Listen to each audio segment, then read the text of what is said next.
Hello friends, we'll be discussing the details about why do we need to understand or why do we need to study economics when it comes to the subject matter itself.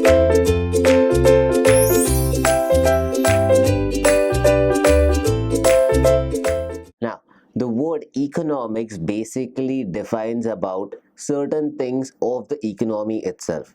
Now, what exactly does this word define? Why do we need to study economics is something that we are going to study right now.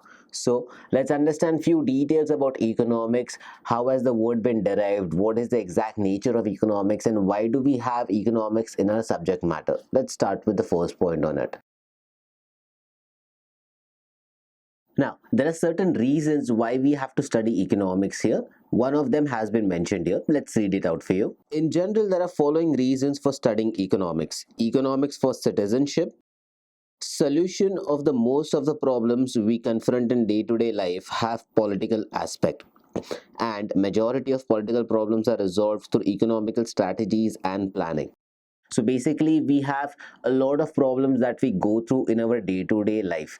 And based on that thing itself, we have certain strategies and planning and plotting that we do in order to tackle those problems. Now, when we insert economy in it, or rather the word economics in it, it defines, or rather it defines the economic strategies and policies that we have to handle in day-to-day life. For example, if you have to go ahead and visit certain place, or if you have to take a vacation, for sure you need to understand what is the cost that you will be bearing to enjoy that whole vacation for a certain period of time. Now, on the similar basis, if you have to have, or rather if you have to go for a day-to-day life transaction, you need to understand how much money you will be requiring to spend, or rather to carry on this whole day efficiently or seamlessly. That means you might have a certain number, maybe you require $1,000 a day, or probably $500 a day, or probably $100 a day to seamlessly pass this day away completely without any efforts, or rather without any interruption in between of this thing. Now, based on that thing itself, you have certain economic problems and economic strategies for those problems. Now, that same thing has been defined here, be it the issue of international trade agreement, or tax restructuring, or launching welfare programs. The basic understanding of economics is beneficial for both voters as well as elected officials. Now, be it any kind of problem at a large scale, maybe it's a tax understanding, foreign policies implications, etc. Now, whoever be the person, be it the voter or the person who is elected by the voter, will have to go through all these problems and will have to find out certain economic problems, or rather economic solutions for those problems. Now, this is the basic thing that we are going to understand. Now, this might not be very convincing for you, as why do we need to study economics? So we'll have more definitions of it, or rather in-depth knowledge about it. Let's go on that part now. Achieving social change. As a sensitive young student, if one wants to make his locality, country, and other world a better place, there is no dearth of social problem that is required our attention. One of the important thing that you need to understand is that if you have to achieve social change, that means change in your locality, change in your surrounding, you need to have a well grasp, or rather well grip over the economic problems of your society, of your locality. Based on that itself, you will be able to cover up the whole thing, or rather you will be able to completely eradicate all the issues from its root, be it poverty, inequality, hunger, crime, unemployment, terrorism, illiteracy, malnutrition, or any other social problem. Economics can certainly help us to understand the origin of these problems, explain why previous effort to solve them haven't succeeded, and help us design a new and more effective solution. Be it any kind of problem in our society, be it corruption, be it terrorism, be it any kind of social racism, or any kind of problem which is related to the social aspect of our economy, economics will absolutely help you to understand what is the root cause of that specific problem, why previously, if there were any measures taken, why that didn't work, and it will also help you to design a new plan in order to eradicate these problems from the root. So basically, a social change can happen if at all there is economical background or economical change in it. Now, apart from the social change, we have personality and personal development. Now this is, or rather these are two different things: personality development and personal development. Economics has been one of the most popular subject in, or rather a choice in leading colleagues or colleges, universities in India at a bachelor degree level for students intending to work in business.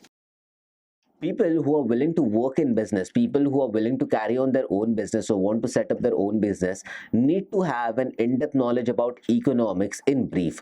Basically, this has been one of the most challenging questions in most of the colleges and universities in India. The reason being, how to work on, rather how to go on with a business can be dealt with if you have right and correct economics knowledge about it.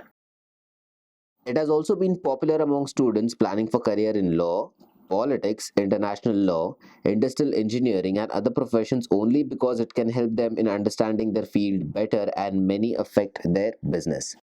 So basically, economics is not just for if your business is supposed to grow. If at all you want to go in other simultaneous fields like law, it can be anything related to business management, it can be anything related to international law or international policies, international management, etc. Based on that, or if you have industrial engineering as well, based on all these things, you can further go ahead and utilize the economics knowledge, or rather knowledge of economics that you have, that can be utilized to excel in all these fields, basically law or industrial engineering or any kind of field that is related to law and industrial engineering. So based on all these things, you will be able to go ahead and figure out how exactly economics can help you excel in a better way. I'm not saying will definitely help you, but it will help you excel in a better way in your existing field. Now, the next reason why we need to study economics, or rather, what is the reason why we need to study economics, is tool for rational thinking. Economics as a tool of rational thinking. Based on economics, you can rationally think about different subjects, different opinions. You can have your own opinion, which will have a different perspective as compared to other people. So, for example, if you have any views over a certain topic, not necessary that everyone will have the same views, or probably you might have a different view altogether because you have understood economics and you have understood the whole concept, and you can explain in a better way to all the other people who might have a common perspective at looking towards one specific subject. So economics helps you in looking at any subject in a rational way, or rational thinking is enhanced because of economics. Let's read out in detail on this. It's a tool for rational thinking. Besides discussing concepts, it helps in generating ideas. Besides discussing the concepts that you have, it also helps you in generating different ideas. That is basically, or rather, it will help you in discussing what other things can be done here. Economics has great deal of dependency over mathematics and statistics in pursuit of finding objective explanation for the problem and complex solution to those problems. So, economics is widely related to statistics. The reason being, you deal with economics with terms of, or rather with support of numbers and data. That gives you a conclusive thing, or rather a decision that can be made based on the facts. So, for example, if economics and statistics are mixed, you can take a rational decision. For example, if you have, or rather if you use a lot of fruits in the first 2 weeks of the month, you need to make sure that you have a lot of stock remaining in the first 2 weeks. How did you decide this? Is because you had statistics, you had data with you, you had details which can tell you that you have been using a lot of fruits in the first 2 weeks. Had it been that you wouldn't have this data, you would have stored only required amount, and in case if there was additional need, you would have been completely lost because you had no details of it, or rather you have no backup support for it. Hence, economics and statistics go hand in hand. In this process, it adopts, sometimes develops some useful tools which are proven to be very helpful in rational thinking about issues. While economics and mathematics, or economics and statistics, go hand in hand, they also develop certain tools which help you in rational thinking. That means there are certain tools which can be utilized with a combination of economics and mathematics, which will help you develop a specific tool, and that tool can be utilized to understand what is a rational decision and what is not a rational decision. For example, The human, or rather the development of human development index, HDI, which is commonly known as, which is a comprehensive tool for mapping not only the economic but social and educational development of the country or region. Because of economics and statistics being merged together, we have developed a tool which is known as HDI, Human Development Index, that gives you details about a specification of human being. Now, what is that specification? That will be the social and educational development of the country. That means that HDI gives you, for this specific region or for this specific part of the country, what is the social and educational change, or rather increase, of that specific region.